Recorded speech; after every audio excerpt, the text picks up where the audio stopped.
Ladies and gentlemen, WrestlePalooza is already over, and to be honest, Monday Night Raw was literally better than WrestlePalooza, as the road to Crown Jewel officially begins. Well, let's not waste it, let's get into this week's Monday Night Raw. So the show starts off with Cody Rhodes and Seth Rollins going face to face, as they will meet at Crown Jewel for the Men's Crown Jewel Championship. And here I thought that this was only going to be a Saudi Arabia thing, but it's actually taking place at Crown Jewel in Australia. So obviously, Cody Rhodes gets his microphone and he says, "So, Evansville, Indiana, what do you want to talk about?" So Cody Rhodes shows off his Crown Jewel ring, his Crown Jewel Championship ring, I should add. So he introduces himself as the WWE Champion, and then he was about to introduce Seth Rollins as the World Heavyweight Champion, but then Seth Rollins comes out, but it's not just him alone. It's Paul Heyman, Braun Breaker, Bronson Reed.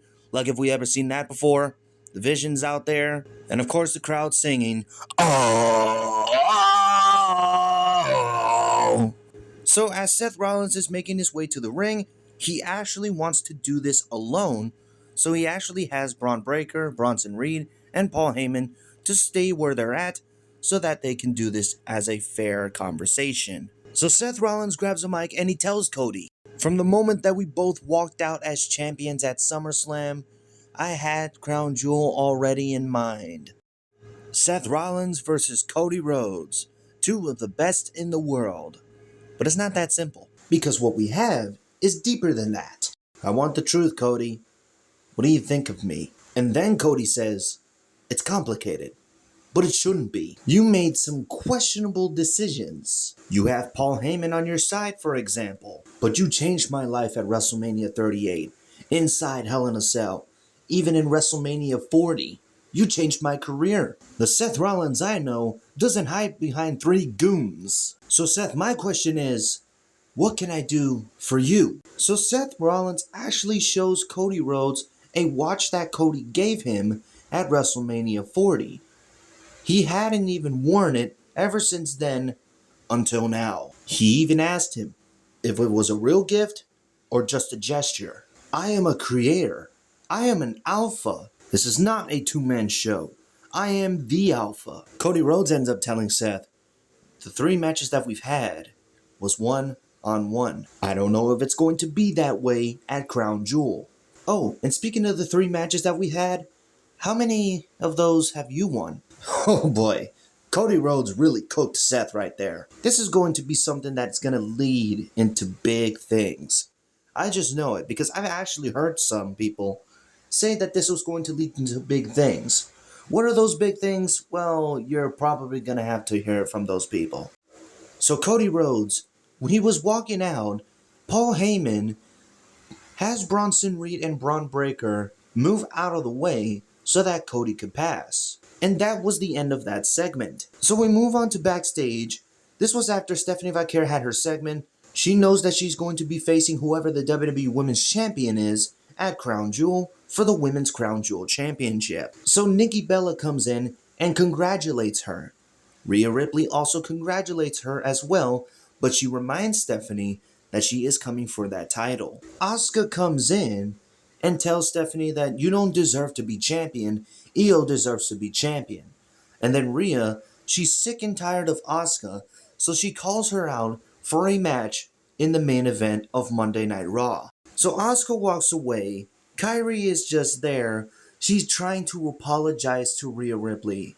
And man, the emotion that she's in, it makes me feel so bad for her. So then we move on to another backstage segment that has the Kabuki Warriors and Io Sky. Asuka tells Io that she doesn't need advice for somebody that lost. And then Kyrie, just being so emotional, just trying to tell her that we're here because of Asuka. Then even more later on in the show, Io Sky and Rhea Ripley meet up. Io is pleading to Rhea, just call off the match. Rhea tells Io that Asuka is a bad influence for her. Io Sky makes it clear to Rhea Ripley as she says, "I wouldn't be here if it wasn't for Asuka." So now I want to move on to the main event of Monday Night Raw. It is Asuka versus Rhea Ripley. So heading towards the end of the match here, Asuka wanted Kairi Sane to get involved. So she gets on the ring apron. She's all nervous too. She strikes Rhea Ripley but Rhea Ripley actually caught her, and it led to Asuka running towards Rhea Ripley. Ripley moves out of the way.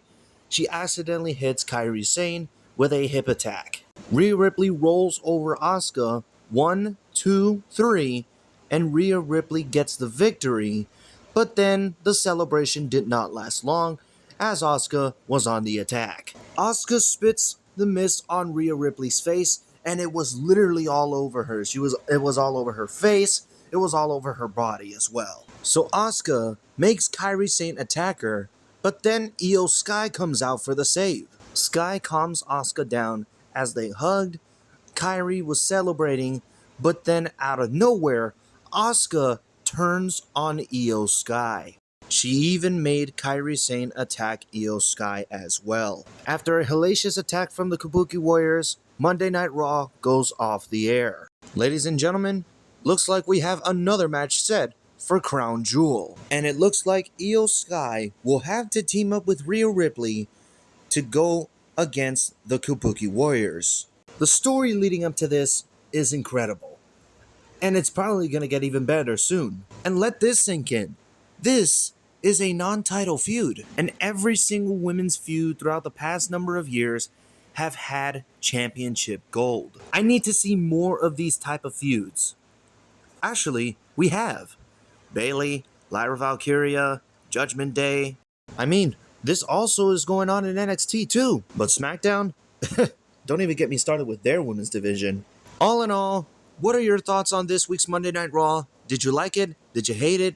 Let me know in the comments below. Thank you guys for watching. Like, comment, subscribe, tap the notification bell for more videos, follow me on Twitter @EthanStoichShow, and I'll see you in the next one.